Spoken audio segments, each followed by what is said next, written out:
to 3 and Then Podcast with your hosts with the most, Nick Tesla and Brian McFadden.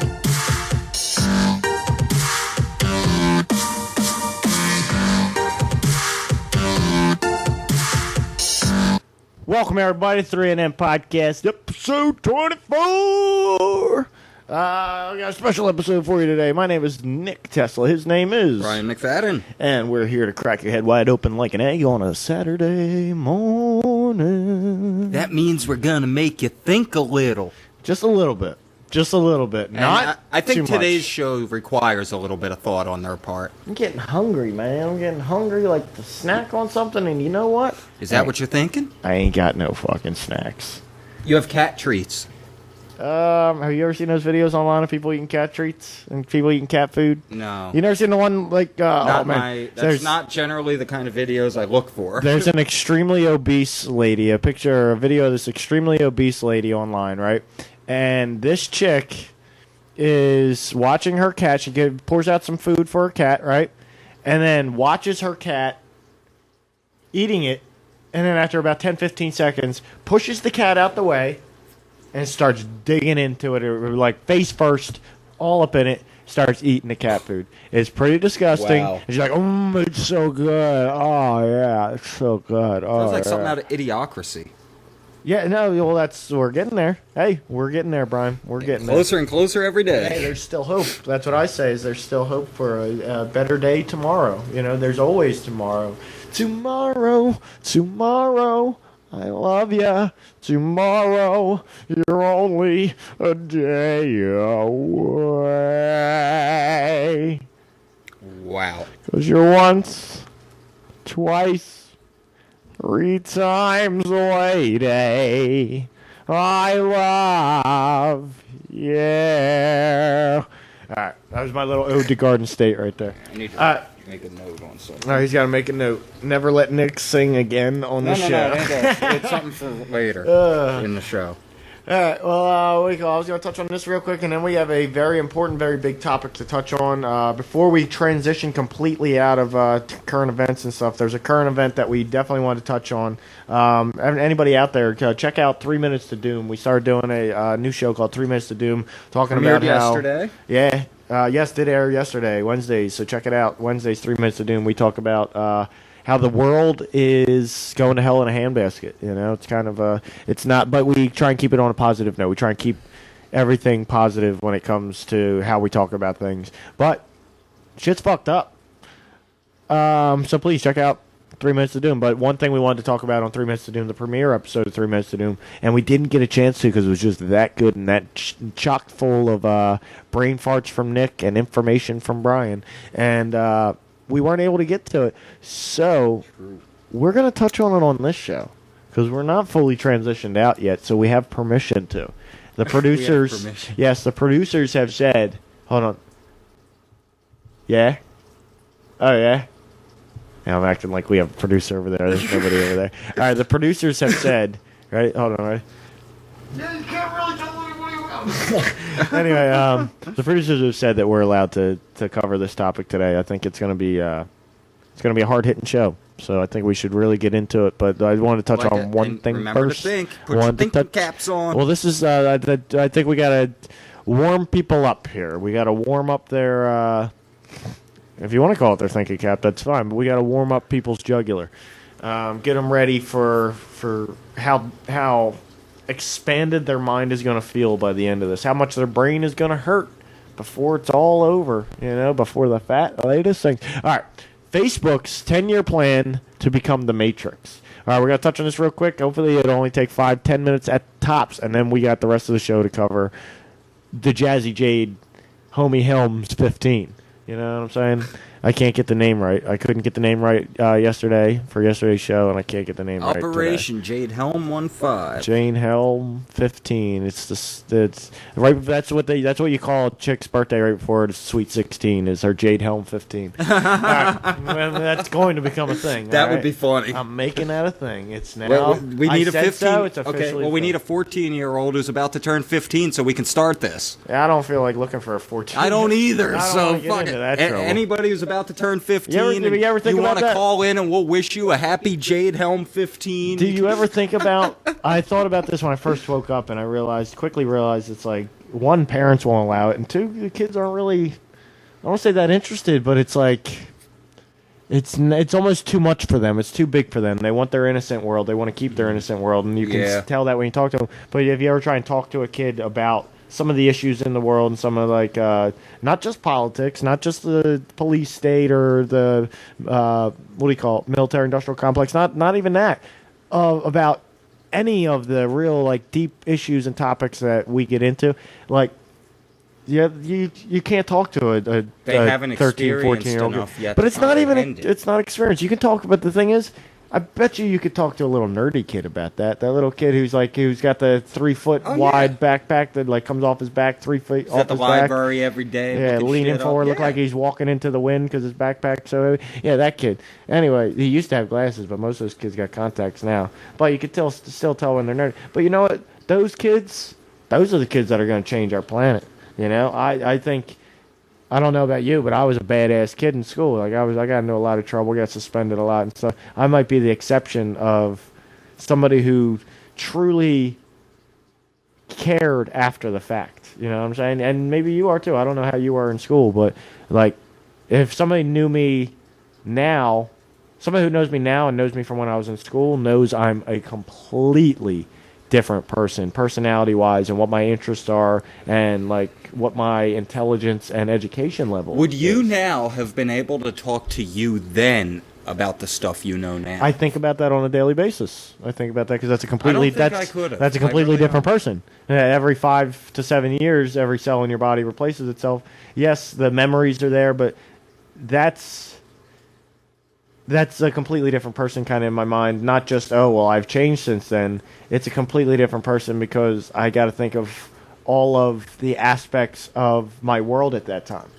And hold on, did anybody try and turn me onto this? And I was just like, I remember somebody letting me watch Loose Change 9/11 or trying to turn me on to Loose Change 9/11. He wasn't older than me either. I think he was a year younger than me. But I remember him turning me on to Loose Change 9/11, and I watched, I remember this too, and this is crazy. Think about this, Brian. We think about talking to people about shit sometimes. And it's not always the best thing to push it in their face and say, no, but you have to watch. I got through about an hour. What's a Loose Change, maybe an hour and a half. I got through maybe an hour and 5 minutes. I got almost to the end of Loose Change, but maybe 2/3 of the way through Loose Change and had to turn it off. And didn't come back to watch Loose Change in 3 or 4 years. Maybe even 5 years. Oof. So, and when did Loose Change come out? 2005? 2006? No, it was 2002, 2003. It was early. Maybe 2004. But it was 2004, I think it was. But yeah, I saw when maybe it was, I think it was 2005 is when I was turned on to it. It was a year or two after it came out, 2005 or 2006, because that's when I first came back to the hood, or went back to Delaware. But, what do you call it? What was I saying? How you got turned on to Loose Change. Yeah, got turned on to Loose Change, watched about 2/3 of it. It was so shocking. The fact, one, that they show the falling bodies, that was just too much for me to be and it wasn't even that I was reminded of, because I didn't remember that from seeing anything on TV, and they didn't show that on TV. But seeing that really hit home. But it scared me. The whole stuff scared me. Not oh my god, this is scary, I can't watch that. No, more in a sense of if that's the true nature of what's going on in the bigger picture of the world, I'm scared to really get involved and really really delve in and find out what else is going on and all that. That's too much for me to take in. I like playing Madden. I like playing Grand Theft Auto. I like what I like to do. You know what I'm saying? I like playing on the computer, but I don't play on the computer to research it. That's education to me. There's a lot of education involved in that, and I hate fucking education. So you know what? I got through 2/3 of that movie, turned it off, and didn't come back to it for 4 or 5 years, and was once I came back to it, I was like, wow, this is good. And I should have really finished watching it, but it really made me question my perspective back then. Not, why didn't I watch the rest of it? That's fucked up. I should have watched the rest of it. I would have known all of what the movie has to offer to you. Yeah. But no. What was my reason for turning it off? What was my reason for not coming back to it? there was a part of me that lied to myself and said most of it's probably like just made up shit or conspiracy shit that's really not. Like at the time I wasn't woken up. When I got introduced to Loose Change and tried to watch it, it was very interesting to me, but I wasn't awake and open to conspiracies. I wasn't open to that they even, like every conspiracy to me, that's why I hate the word conspiracy theorist, and conspiracy, the way it's portrayed, or the way that people say, oh, you're into conspiracies, you know what I'm saying? I hate that because it discredits it to so many other people. Yeah. To people who just hear it in passing and don't look into what conspiracy, like especially a teenager coming up, he hears conspiracy or conspiracy theory or conspiracy theorist, and he's like, he hears people like, oh my god, yeah, one of those crazy people, crazy, and that's Jones. Immediately what they think. And anything that crazy comes up that anybody says this could be a conspiracy, or you know what I'm saying, anything that is. That even, like, once you find out what the definition of a conspiracy is, and you hear some people telling you conspiracy theories, like Tupac is still alive living in Cuba. You know, I heard that when I heard that in, like, 1999 or 2000. I heard that Tupac is still alive living in Cuba, and he's coming back in 2003, and he's going to drop his, like, best album ever. It's to come back. That's why he's Machiavelli, because he's going to be reborn. 2003, Tupac's coming back. And I was like, that's when I learned what a conspiracy theory was. Yeah. And I was like, and I kind of known about JFK a little bit, and there were conspiracy theories floating around that. And my opinion on conspiracy theories was always, conspiracy theories are stupid. You know what I'm saying? It's just stupid people that can't really rationally or intelligently process shit, and they see shit that's not even really there, and that's and they put all the shit together. Up until the morning of September 11th, 2001, when I was at work, and that. Well, that's what I thought until my dad was. Hit me. That's what I thought until my dad was falsely imprisoned for a long time for speaking out on any government official. Well, I was already out of high school and everything at that point, so I was like, I guess at that age where like I was old enough to kind of process shit a different way than like a high school student. Yeah. So when that happened, instantly when the second plane hit, my first thought is, what the fuck? We're the USA. We have one of the largest standing militaries in the world. We have all this capability. Why did this just happen? How did this happen? We had to allow this to happen if we didn't do it ourselves. Oh yeah, and that's what like woke me up was 9/11. That's crazy too. And then I saw Loose Change, and I'm like, yeah, okay, so I was onto something here. What's crazy is, right, get this, and this is what's funny, and this is what's weird as well. And maybe it gives you an insight into why Michael Moore is allowed to be the documentary maker that he is. And his documentaries that wasn't Michael Moore. No, I'm not saying that was Michael Moore. What I'm saying is this might give you insight to why Michael Moore is able to have movies released in theaters, whereas Loose Change will never be released in theaters, even maybe 30 years from now as like a novelty or something. Moore goes to Bilderberg meetings. Well, think about it this way. When I watched Loose Change for 2/3 of it and couldn't get through it. Maybe about a year and a half, 2 years before that, I watched Fahrenheit 9/11. Oh. Okay? And leading up to it, then think about the world that I was in and the world that I still have to keep contact with and be a part of, right? And it kind of sucks, but I've learned to accept it and just make sure that I don't become one of them, right? Leading up to that, I heard a lot of talk from my family and from some of my friends. You got to check out this Fahrenheit 9/11. Yo, you got to check out this Fahrenheit 9/11. This Fahrenheit 9/11 shit, like, whoa, he like really exposes some shit. There's like some questionable shit, like the Saudis. The Saudis were involved in this, and now it comes out that they actually were. It's crazy. Yeah, well, I think we've known for a while. Yeah, but now we can we have reputable sources that we can trace to that. But what I'm saying is, so I heard all that talk about it, and I heard people talking about it, and I was like, I got to check out Fahrenheit 9/11. And I heard like they talked about it a little bit on the news. They talked about what he covered in it, but they talked about that Michael Moore made a 9/11 movie and that's controversial and this and that, right? The news talked about it a little bit, and I was still like mainstream news. That's where you get your news. I didn't know, you know what I'm saying? Yeah. So I see Fahrenheit 9/11 because I hear about it, right? Fahrenheit 9/11. I'm like very intrigued in the movie, but I walk away from that movie not needing to do any more research myself. Not with the feeling that I need to do more research myself. Not with the feeling that you thought that there's anything extremely corrupt or illegal going on. Not with that thought. My thought was, oh wow, there was some backdoor stuff going on when it came to 9/11 and like the financing of 9/11, and it's like, wow, it really makes you got to think about war and like, is it just all for oil so we can go, like, that's what I was thinking at the time, is it all for oil so we can go to Iraq and Afghanistan to steal all their oil? Is that really what I was all for? And like, it's sad, but I was able to keep it all in context, and when I was done watching that movie, I walked away and kept moving on with my life, and knew the Saudis were involved in 9/11, this and that, but didn't really. If somebody asked me about it, I would tell them about it. But or somebody asked me about 9/11, I'd tell them what I knew from Fahrenheit 9/11. Nobody really asked me about it, but like it was just the life went on.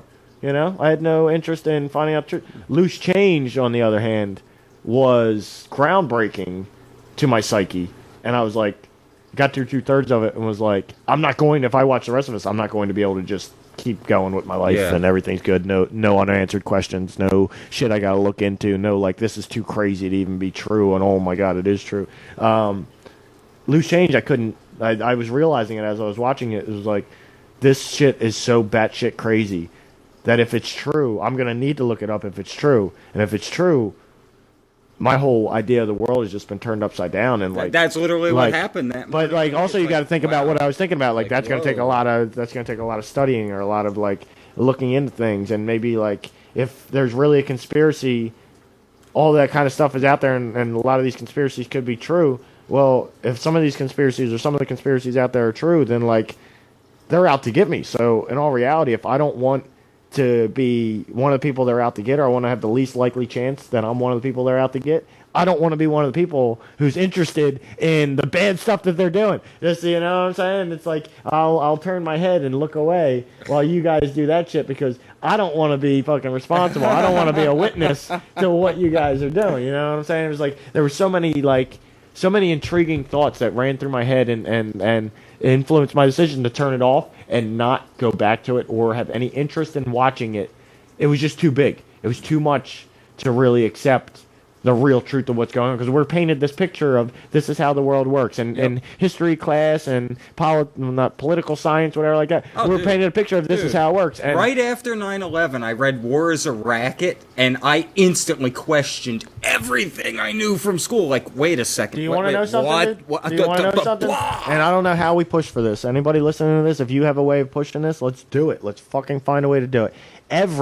It needs to be required reading for every United States citizen. Every United States citizen, before you graduate from high school, your senior year, either your first month or your the middle of the year, whatever it is, your spring break, your book that you have to read, or whatever the hell it is, right?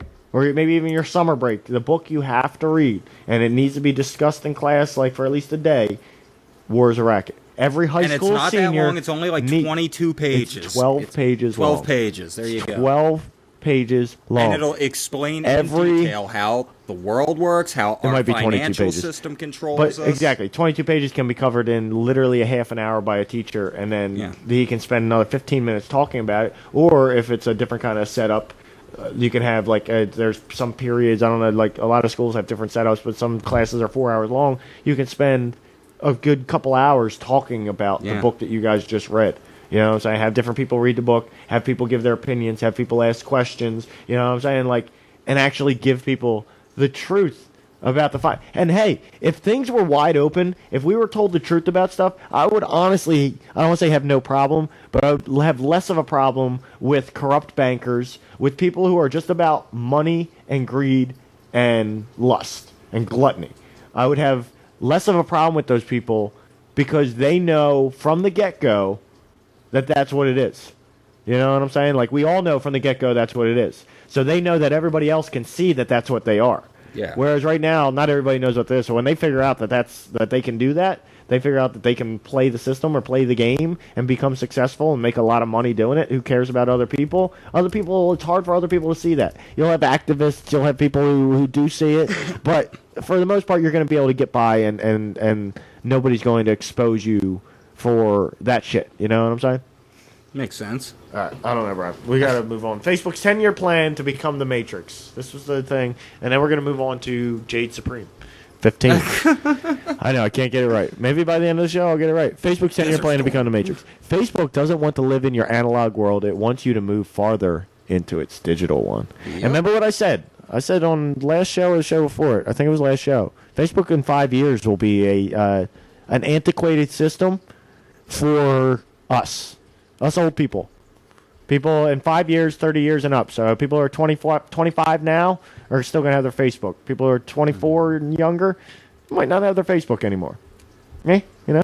All right. Okay. In 10 years, Facebook would like anyone, anywhere to be able to strap on a virtual reality headset and share moments with friends and family across the world. It's a vision of a digital utopia that Facebook reps shared on stage during the annual Facebook F8 conference, not Facebook conference. Mark Zuckerberg himself pointed to a simple graph showing that we're sharing more and more complex experiences. The natural endpoint is virtual and augmented reality. Yes. Okay. So he says we go from text to photos to videos. Think about AOL. I guess that's you had text and photos. A video would take you hours. Singularity? When you had dial-up internet with 28.8. Oh, I remember that shit. A video would take you literally 8 hours. So like a 30-second video or a 1 minute video would take you 8 hours to download. Yeah. You want a 30-second video now? It might take you 8 seconds to download. All right. Even if you got dial-up, you still got dial-up. I bet you that video is gonna load for you in 8 minutes. You're gonna be able to download that video. Yeah, I know it's a minute video. It should load quicker than that. But 8 minutes is still not bad compared to the like 8 hours from the original dawn of the shit. All right, but then we do move on to virtual reality and augmented reality. So it does kind of make sense. But what I think about, I'm done with that story. Other than the fact that so many people live their lives on Facebook, and especially with Facebook's games now and the games that are just integrated into Facebook. Farmville. I'm tired of getting it. If I get one more Farmville's still around. People still I block them all. But if I get one more invite to Candy Crush, dude, you turn them off. Saga, you turn crap. them off.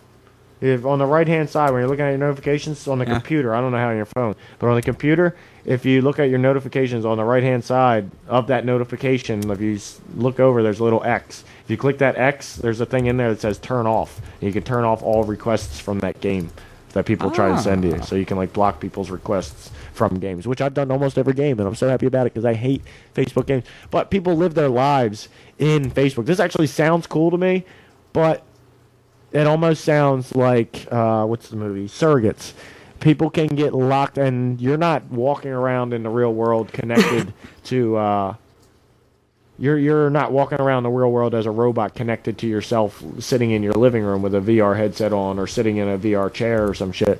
No, you're in this VR chair, and you're in the Facebook world. There's no real representation of you in the real world other than yourself sitting in that chair with the headset on. You know what I'm saying?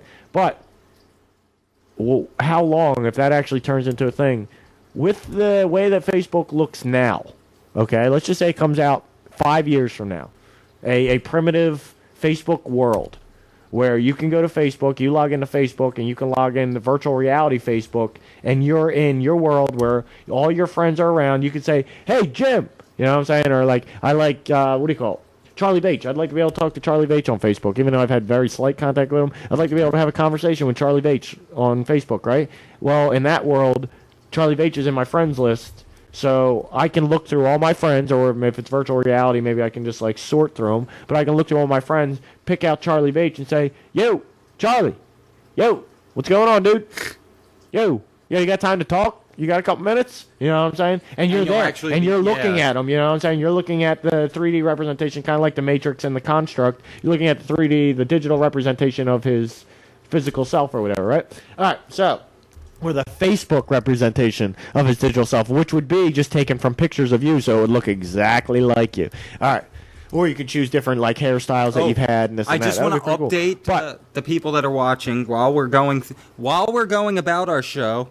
Going back to what we were just discussing, I'm in the process of creating the petition on whitehouse.gov to make War is a Racket by Major General Smedley Butler required reading for all 12th graders in the United States pre-graduation. Can you share that to the 3NN page? I will do so as soon as it is complete and posted. You are a pretty cool cat, I'll tell you what. All right, so basically, that would be cool. They want to suck the real world inside Facebook's virtual walls. They want you to live in the Facebook matrix. So basically, it would resemble real life and real world. You know, maybe at first there would be like definitely glitches and things that let you know it's still a primitive thing. You know what I'm saying? But after 5 years of the thing running, you can probably be in it and fully believe you're in reality. Especially if they have, what do you call it? If you're able, think of it this way, Brian. Think of it this way. Mm-hmm.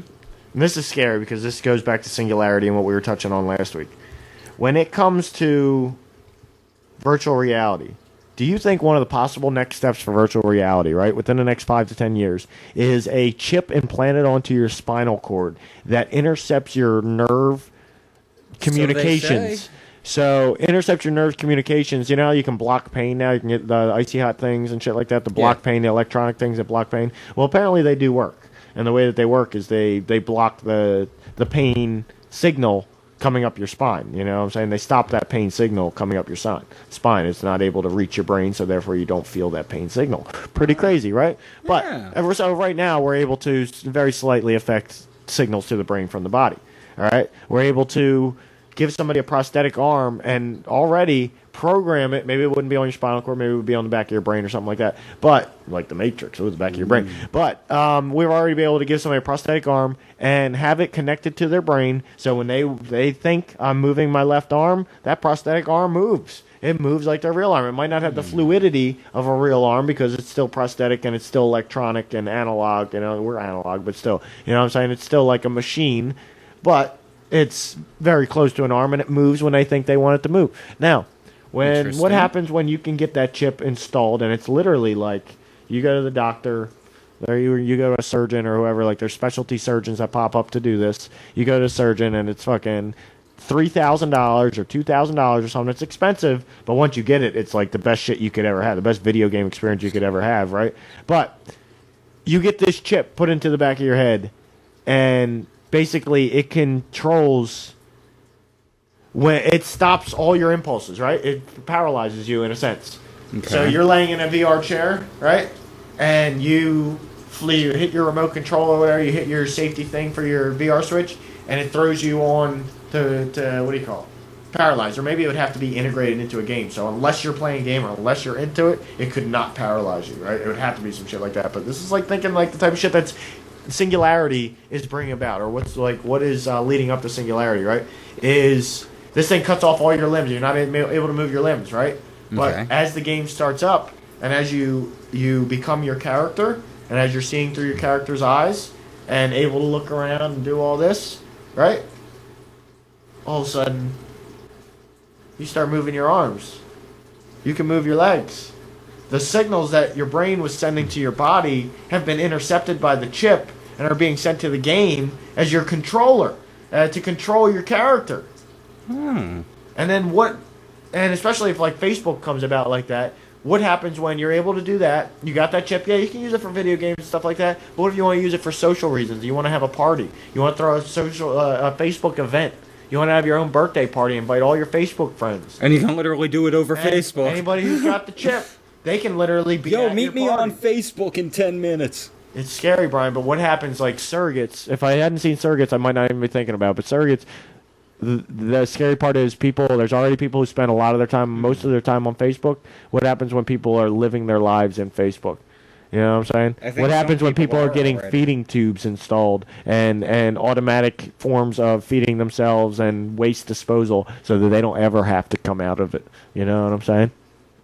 Then people will die. Their physical body would die before they would even realize it in the game world. Oh, by because the way, they would never exit out and they'd never be able to check up on their body. Quick update. Currently, you have to register for an account with whitehouse.gov. So I will receive an email within a few minutes to verify my new account to create a petition to make War is a Racket required reading for all high school students. You know what else would be a good idea along the same lines, Brian? Is starting a nonprofit. I don't want to say charity, but a nonprofit company. I guess it could be for profit, but it's more about education, right? Is taking War is a Racket and turning it into a PowerPoint presentation, taking the most important information and points from it, and turning it into a PowerPoint presentation. Yes.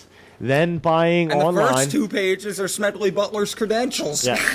But look, and then buying online. Listen to my plan. Yeah. And then buying online in bulk War is a Racket books, like literally 1 million War is a Racket books. Okay. As many as possible, as many as can be printed. I want that many War is a Racket books, right? And then go around to as many schools will have us for presentations, or as many schools will have us for, what is it? What's the thing called? As many schools will have us for an assembly, or let us do an assembly. That'd be cool. Right? Give out copies. Not only give out copies, do a PowerPoint presentation on War is a Racket. Keep it on a very positive note that everybody deserves to know how the financial system works and the financial system in regards to the military system works, because kids are also reared for the military while they're in high school. So if they're allowed to be reared for the military while they're in high school, they should also be given fair information about the military. And especially the book was written so long ago that it's not like it's something that was written recently and is just too touchy and too hot topic for a school to be having an assembly about. You know, they don't need to be touching on political issues like the militarization or the military-industrial complex. No school is going to have what do you call it? Yeah, no school is going to have an assembly about that. They're not going to be allowed. But if you treat it as an education thing and you treat it as, you try and form it in the most positive way and the most educational, structured way, and have a PowerPoint presentation, and at the end of the PowerPoint presentation, ask anybody that is interested in having a copy of that book for themselves to come to the front, and we're giving out free copies. Do that. And go around and do assembly. So, like what? Yeah, at the most, you'll get 500, 600 copies you give out at each school. Some kids at that age don't want to put themselves out there in front of the entire school like that. If you just say, we'll be giving them out at the door, or raise your hand or something. And There's we'll bring copies sitting at the door, and all you do is ask to have a teacher to watch the copies to make sure nobody takes 5 copies or 3 copies. No, you know what? Let them take 2 or 3 copies. I don't want them taking 2 or 3 copies, because you got to remember, it's children. You got to remember, it's teenagers. Here's what I would they say. may take 10 copies, and you're thinking, oh my God, 10 copies to spread to so many different people. Exactly. And they're taking 10 copies, and they're taking them outside, and they take them home, and they rip all the pages out, and they crumble them up, and that's their fucking fire because they're a little pyro in their backyard. Exactly. Yeah. I don't need to be wasting Wars. It's such a valuable book. I do not need to be wasting copies of War is a Racket if that's the goal, is to educate children who truly... with the presentation, you educate every child. Children who want to be able to have that information and share that information with others, you offer them the free book. And that's not required, but the presentation is kind of required, And it doesn't have to be negative. That's what I think a lot of people would think, well, yeah, that's just too negative for a school to handle. It's like, no, it's not. It can be handled in a very educational, rational, intelligent way. Yeah, I got my email from the White House. You got his email from the White House. Are you on my fucking Wi-Fi registering with the White House? You best not, boy. I don't think you are. I don't think I gave you my Wi-Fi yet. That's probably why your shit's slow. Wi-Fi I'm on. I don't know. All right. Now, moving on from that. That is our esoteric topico today. Jade Helm, bro. Jade Helm. Wow. Tell me what you know about Jade Helm, and I'm giving you about a 10-minute time limit to tell me what Jade Helm is, what is possible with Jade Helm, okay? And make sure, I also want to know what your sources are. What is possible? I don't even think I could... No, well, what is possible is basically part of what it is. What is possible is basically a part of what it is. Okay? And then also, give me a background on the backlash that has come out about it. There you go. 10 minutes. Shoot, Brian, please. Well, what I know is... All right, for people who know nothing on this, like Nick had never heard of it before today, apparently. No, I had seen it maybe 2 or 3 times, like the words, and did not even processed what it was or anything like that. So go ahead, Brian. Come on, lag. I thought you were talking to me. I thought you no. Man, I'm trying to finish what I was saying. No, I'm talking to my computer. What I know about it, it's a SOCOM, which is Southern Command operation that's supposedly a training drill, a training op, taking place over about 15, maybe up to 17 states now across the southern United States from June 11th to September 11th. Right before my birthday. Ends on 9/11. It's my in birthday Florida. And I'll martial law if I want to. Well, as RT, I'll read real quick from the RT article. As elite branches of the U.S. military prepare to hold military training in, at the time it was 7 Southwest states, now they're up to about 15 to 17 states with over 8,000 troops involved. This is across all branches of the military. Special forces. It will involve the participation of troops from the U.S. military's most elite forces, including the Green Berets, Navy SEALs, Special Ops from the Air Force and Marines, Delta Force. All will be involved in this training, quote, training op. Does it say in there, I'm sorry for interrupting you, but does it say anywhere in there that the Department of Defense is running this operation or no? That's the scary part. It does. All it says is SOCOM and USA SOC. And nothing about Homeland Security either. It does not use the term Homeland Security anywhere. It's okay. The only thing it lists in the RT article is USA SOC. Okay, ATF, ICE? Are probably involved. Not in this article, I'd have to go... Okay, no, I was just asking if it said in that article. Okay. This particular article didn't. It's got a bunch of agencies involved. Okay. So DEA? Did you hear about the DEA agents throwing their parties?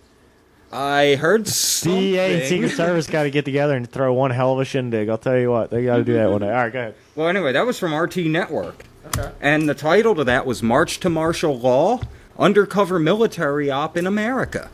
RT is losing, what do you call it?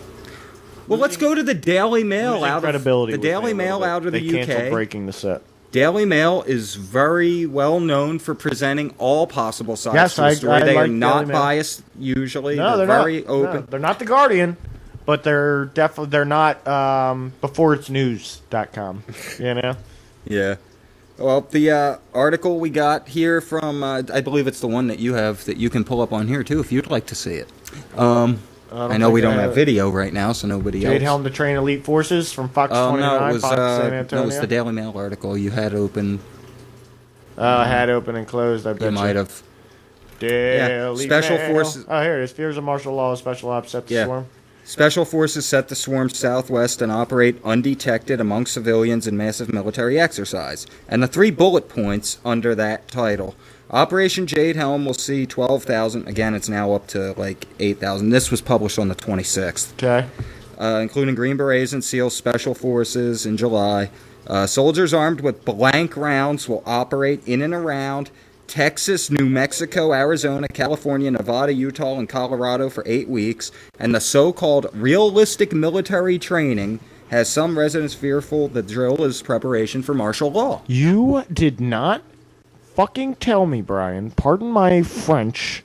Can we say French anymore because I don't freedom know. fried? Pardon my freedom, okay? Continue. You did not tell me that they were using blank rounds. But I digest. I digress. Whatever the word is. They say they're using blank rounds. Continue, Brian. That makes a huge difference in my mind. That's all I say. Because what you're reading so far is honestly, it is a little bit scary for anybody that lives in the vicinity of these drills. Now, first thought, some people say it's a psyop. They're trying to condition the people to get used to the military operating on American soil aside the civilians' violation of posse comitatus. Now, let's be specific. Legally, a training operation, this is a drill, it's a training op, does not violate posse comitatus. But what worries me is the fact that they are training to violate posse comitatus. Also, another thing I wanted to ask, Brian, well, not ask, but I wanted to just remind you of, is there are military drills and operations that go on in this country, I hate to say unnoticed, but unnoticed by the masses for the most part. Okay, the reason this one became noticed by so many people, it's been trending all over YouTube for the past week, is there was a map that was attached to the document that showed the original 7 states that were involved, listing Texas and Utah as hostile territories. And then they had other areas that were marked in dark blue, which meant permissive. Brown meant uncertain, leaning toward hostile. That's New Mexico. Okay. And light blue, uncertain, leaning toward friendly. That was Arizona. And they have map legends on here that point out little different events that are going to happen as part of the training drill. And a lot of people online, I've heard several theories, and I don't know what to believe at this point. All I can say is it is a drill that's training to violate posse comitatus. Okay. But people think it might be the actual rollout to martial law, and that it won't be with blanks, and that it won't be a drill, that it will become a real-time op like so many have in the past. Okay. Just like 9/11, they were running a drill of airplanes hitting buildings. And some people... Yeah, you gotta be careful of drills. Sandy Hook, drill. Sandy Hook, they were doing a drill same day. Now, there's for the exact same thing. There's a reporter out of another agency... But that didn't have any news. ...who is a staff sergeant out of the military, has seen time in Iraq and Afghanistan... And he said that when he started reporting on this is... We can't confirm this, obviously, because we don't have his cell phone. But he I can get his cell phone. What's your name? Joe Biggs. But he says he got a phone call from one of his Army buddies saying, shut up, this is a PSYOP, you're going to blow it, stop talking about it. I'll have an update for us on next week's show. I hope to have an update. I should, if not see him, talk to my Department of Defense buddy. And... we'll have an update for you. I may not have information for you, but I will have an update for you on whether or not this is something that we should be all up in arms about. Now, the other thing, what goes hand in hand with drills, at least on American soil? False flag events. Yeah. A lot of people think that they're going to run a false flag at one of these marked off sites in Utah or Texas. Here's my question, Brian. Do you believe that... and I find it kind of... Not to interrupt, but I find it kind of quirky, coincidental that the drill ends in Fort Lauderdale on 9/11. Yeah. And just yesterday, we're filming this on Monday, so this past Sunday... there was video leaked of troops just openly training to intern American citizens in Fort Lauderdale. Yeah. I don't know. And people in Florida are outraged. Well, let me ask you something, Brian. Do you believe that something bad is going to occur resulting from this? Do you believe that I don't want to say do you believe that that it's possible. I want you to tell me, do you yourself believe that something is going down here? Like, let's just put it this way. Do you believe, like 90% of the InfoWars staff, do you believe that some shit is really about to go down? I don't believe what they believe. Or do you believe that this is going to lead us into World War III? In Syria, Ukraine, I'm actually Russia. This could be either...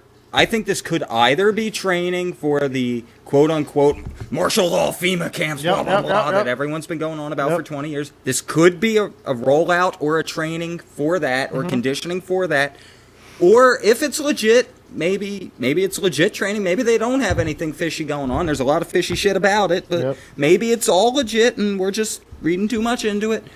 It could be training for World War III because you think about it, 17 states is a massive training ground. Yeah, I do understand that. So if they have to deploy to, like, Syria, Iraq, where there's all that open area... Well, think about the West. Texas going west, even though they're not going west, they're going east. What I keep coming back to is the fact... Think about the different landscapes. But that there's people who are military who are saying, yes, it's a PSYOP against the American people, shut up, don't talk about it. Yeah, that kind of worries me. Yeah, I don't know though. That's I was looking before the show. I was looking for Adam Kokesh's take on this, and if Adam Kokesh has released any information talking about this, because Adam Kokesh is a former Marine, and I did not know that. He's Adam Kokesh is a former Marine. He has military connections. It's not he has high up military connections or anything like that, but he's still. He has his pulse to the heartbeat of the military and what's going on. So. The fact that Alex Jones, it's been 2 weeks since Alex Jones has released a video, and it's been about 2 weeks that this information has come out or been out, is a little concerning. But I don't want to jump on the boat when it's a month, 2 months since Adam Kokesh has released a video. That's when I want to take some concern. Yeah, but I will ask my department. I was going to say Alex Jones is putting up videos every 2 hours about it. Well, I will ask my DoD buddy what he thinks about it, what his take on it is. But I mean, this is not like the one thing with Alex Jones and InfoWars is when they were the first ones to really put it out there, other than the Daily Mail in the UK, which again is a very credible source, NRT.